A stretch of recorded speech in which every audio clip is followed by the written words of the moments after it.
Assalamualaikum warahmatullahi wabarakatuh. Ya, untuk pertemuan kali ini kita akan membahas statistika ya.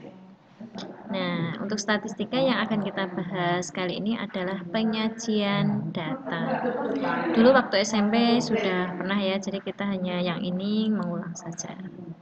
Ini kompetensi dasarnya, jadi untuk mengevaluasi kajian statistika dalam masalah kontekstual.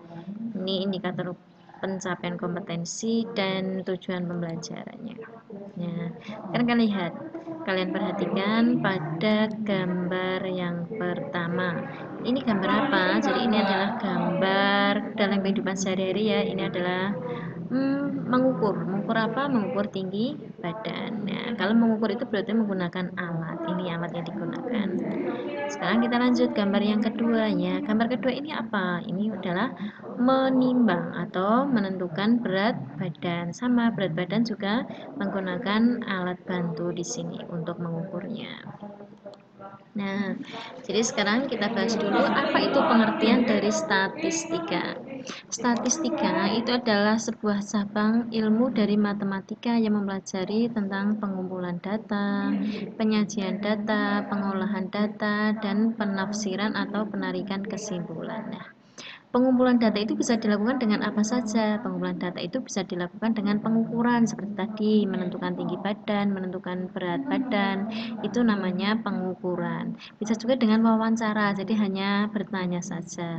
Bisa juga menggunakan angket. Angket berarti ada isian yang harus diisikan dan masih banyak lagi.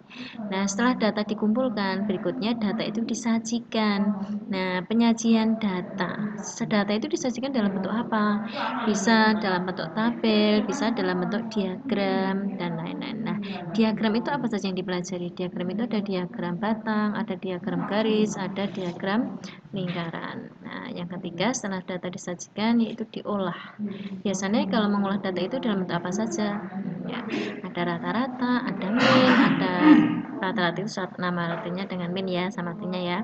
Bisa median, bisa mencari modus, bisa mencari jangkauan, dan lain-lain. Nah, setelah data diolah, kemudian ditarik kesimpulan. Ya, sekarang kita akan mempelajari dulu penyajian data menggunakan yang khusus data tunggal dulu ya. Nah, misalkan saya punya permasalahan gini. Misalkan di suatu RT terdapat pekerjaan, misalkan yang jadi PNS ada 25 anak, 25 orang, petaninya 40 orang, buruhnya 25, lain-lainnya ada 15. Nah, itu permasalahannya ya. Nah, sekarang kita sajikan. Kita buat tabel. Jadi inilah tabelnya. Nah, setelah kita buat tabel, berikutnya kita buat diagramnya. Yang pertama diagram batang. Masih ingat diagram batang? Jadi seperti ini diagram batang. Ini namanya diagram batang yang tegak. Bisa juga nanti horizontal, berarti kebalikan yang sumbu X ini jadikan sumbu Y, yang sumbu Y dijadikan sumbu X. Nanti kalau dibuat jadinya diagram batang yang horizontal. Lanjut, sekarang kita diagram garis. Nah, diagram garis caranya begini. Jadi, PNS tadi 25, petaninya 40, buruhnya 25, lain-lainnya 15. Jadi dari titik ini ke sini berarti dihubungkan menggunakan garis lurus berikutnya dan seterusnya. Jadi dari titik yang berdekatan kita hubungkan menggunakan garis lurus. Inilah diagram garis. Sekarang diagram lingkaran. Diagram lingkaran. Penyajian untuk diagram lingkaran berarti nanti bisa menggunakan dua cara ya.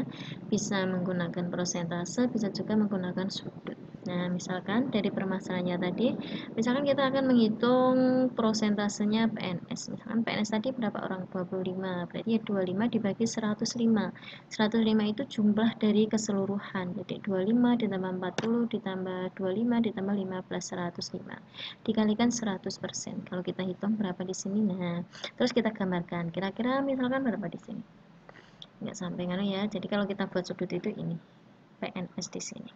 Kalau kita misalkan menggunakan sudut, kalau sudut satu lingkaran berapa sudutnya? 360 derajat. Berarti ya 25 dibagi 105 kali 360 di sini sudutnya. Terus dan lain-lain tadi kita kerjakan semuanya berarti sampai di sini.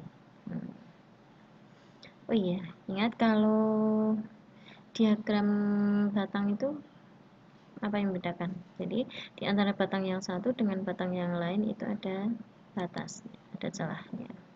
Nah, sekarang soal latihan di sini. Di suatu kelurahan pada tahun 2006 terdapat 180 orang siswa dengan rincian 90 siswanya SD, 50-nya SLTP, 30-nya SMA, 10-nya SMK. Nah, coba sajikan dalam bentuk tabel, tambah ya di sini ya tabel, diagram batang, diagram garis dan lingkaran. Tentukan sudut setiap sektor. Jadi ini yang diminta berarti dalam bentuk sudut ya. Ini permasalahan ini nanti kalian coba terus nanti dikerjakan dan dikumpulkan. Dan untuk pertemuan kali ini saya akhiri sampai di sini. Besok kita lanjutkan lagi. Selamat mengerjakan, selamat belajar. Assalamualaikum warahmatullahi wabarakatuh.